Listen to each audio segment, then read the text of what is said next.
सरकार ने बड़ी अपनी शक्ति दिखाई थी और राष्ट्रीय स्तर पर इसका चर्चा हुआ कि बिहार में जाति आधारित गणना हुआ।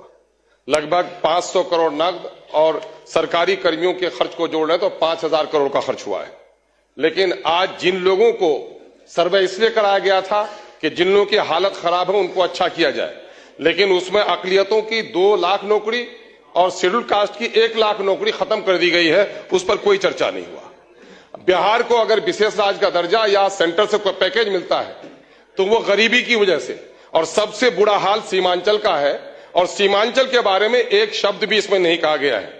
एएमयू और एम्स जैसे संस्थाओं को सीमांचल की जरूरत है, उस पर कोई बात नहीं की गई है। रेवेन्यू में व्यापक भ्रष्टाचार है। पूरे तौर पर रेवेन्यू के कर्मचारी लोगों को लूट रहे हैं।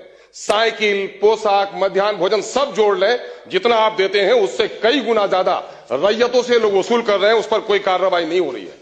हेल्थ के मामले में अगर आप देखेंगे, मेरे विधानसभा क्षेत्र और सीमांचल की यही हालत है कि मेरे यहां 35 डॉक्टर होना चाहिए 5 लाख आबादी में, सिर्फ 11 डॉक्टर हैं। क्या आज के दिन में भी हमारे साथ यही नाइंसाफी रहेगी? एजुकेशन का हाल चौपट है।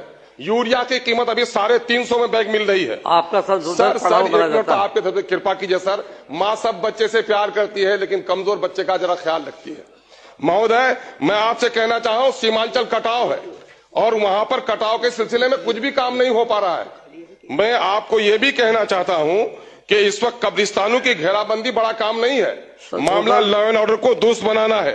इस वक्त गरीबों को उजाड़ा जा रहा है, और माननीय मैं गृह मंत्री से कहूंगा कि बुलडोजर एक खौफ का मामला हो गया है। कानून का राज जरूर स्थापित कीजिए, लेकिन बुलडोजर के नाम पर गरीबों को मत आप डराने का काम कीजिए।